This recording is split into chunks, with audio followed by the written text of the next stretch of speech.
Wjechaliśmy do wsi Moszna, położonej w powiecie prudnickim nad rzeką Utratą. Wieś słynie z zabytkowej rezydencji śląskiego rodu Tille-Winklerów, potentatów przemysłowych oraz ze stadniny koni. Idąc drogą wiodącą do pałacu, mijamy zabudowania stadniny. Są one pozostałością po przedwojennym właścicielu Mosznej. Początek stadniny to rok 1948. Stadnina koni Moszna jest znanym w kraju i za granicą ośrodkiem hodowli koni wyścigowych pełnej krwi angielskiej oraz sportowych szlachetnej półkrwi. Mijamy staw będący częścią zespołu pałacowo-parkowego.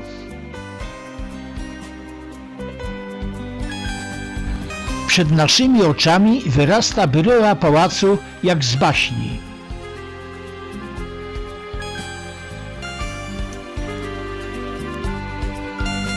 Wzdłuż drogi kwitną obficie wspaniałe rododendrony i azalie. Pałac w Mosznej posiada 365 komnat, tyle ile dni w roku i 99 wież i wieżyczek. Dlaczego tyle? Bo jak głosi legenda, przy 100 wieżyczkach hrabia Franz Tille-Winkler musiałby wystawić cały garnizon wojska. Bardziej prawdopodobne jest to, że Tille-Winklerowie posiadali 99 majątków ziemskich. Pałac miał kilku właścicieli.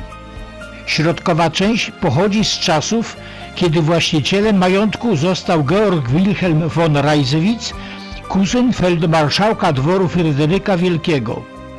Był to rok 1723. W 1866 roku właścicielem zamku został Hubert von Tille-Winkler. Jego dziadek Franz Winkler był górnikiem, a po śmierci właściciela kopalni ożenił się z bogatą wdową. W 1840 roku król pruski nadał mu tytuł szlachecki. Ich córka wyszła za mąż za Huberta Tille i odtąd używali nazwiska Tille-Winkler. Swój bajkowy wygląd pałac zawdzięcza szalejącej nad nim burzy w czerwcu 1896 roku. Część zamku spłonęła, a Tille-Winklerowie przystąpili szybko do jego odbudowy. Przed rokiem 1900 powstała wschodnia część pałacu w stylu neogotyckim wraz z oranżerią, a w latach 1911-1913 dobudowano część zachodnią już w stylu neorenesansowym.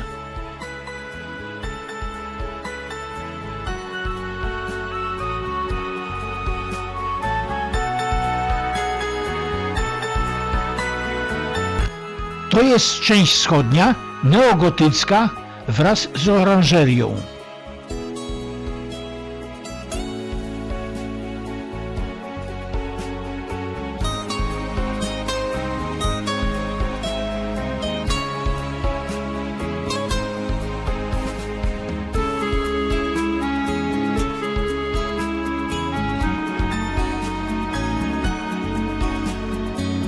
Na murach pałacu można zauważyć figury zwierząt. W 1945 roku właściciele uciekli przed nadciągającą Armią Czerwoną. Wojsko radzieckie ograbiło i zdewastowało pałac.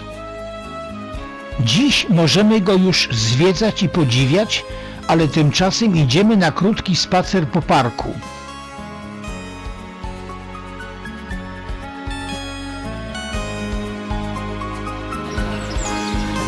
Park otaczający pałac jest typem parku krajobrazowego, który nie ma granic i łączy się swobodnie z łąkami, lasami i polami. Całość ma około 330 hektarów. Oś kompozycyjna parku przecina środek barokowego pałacu, przechodzi przez taras i basen i dalej przez most z renesansową balustradą prowadzi na Aleję Lipową. Aleja otoczona jest 2 równoległymi kanałami. Oprócz stawu Kalusznik, który mijaliśmy w drodze do pałacu, na terenie parku znajduje się jeszcze kilka innych stawów. Niegdyś tworzyły one drogę wodną wraz z kanałami. Przy pałacu była przystań dla łódek.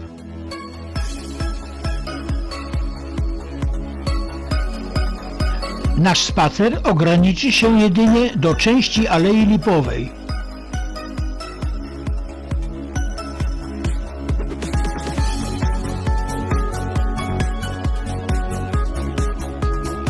Po kanałach pływa ptactwo wodne.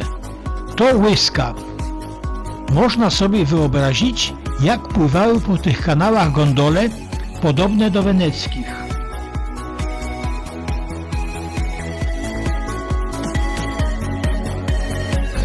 Wzdłuż Alei Lipowej posadzono azalie i rododendrony. Niektóre z nich mają po 100 lat.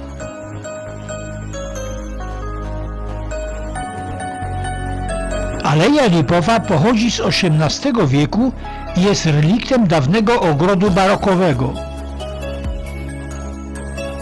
Pierwotnie lipy były strzyżone.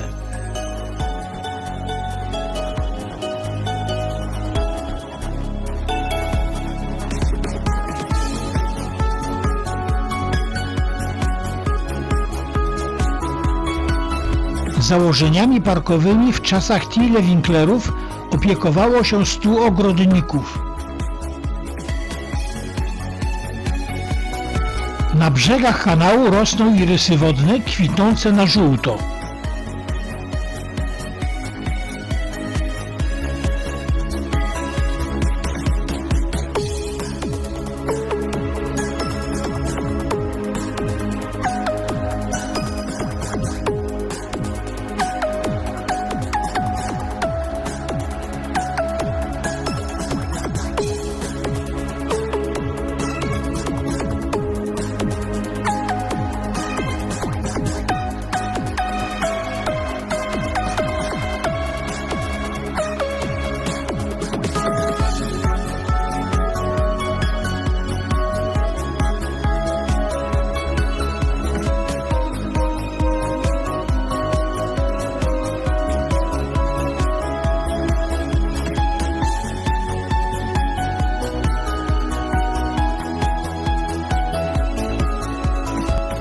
Aleja Lipowa ma 1600 metrów, więc nie mamy czasu, aby dojść do pomnika Huberta von Tille-Winklera, który znajduje się na jej końcu.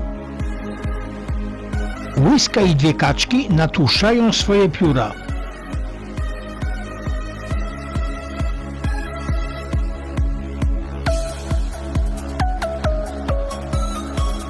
Wiele z parkowych drzew jest dziś pomnikami przyrody, między innymi 300-letnie dęby. Spacer po parku kończy nasz pobyt w tym urokliwym miejscu. Pałacowe wnętrza, na których obejrzenie zapraszam, obejrzymy w części drugiej.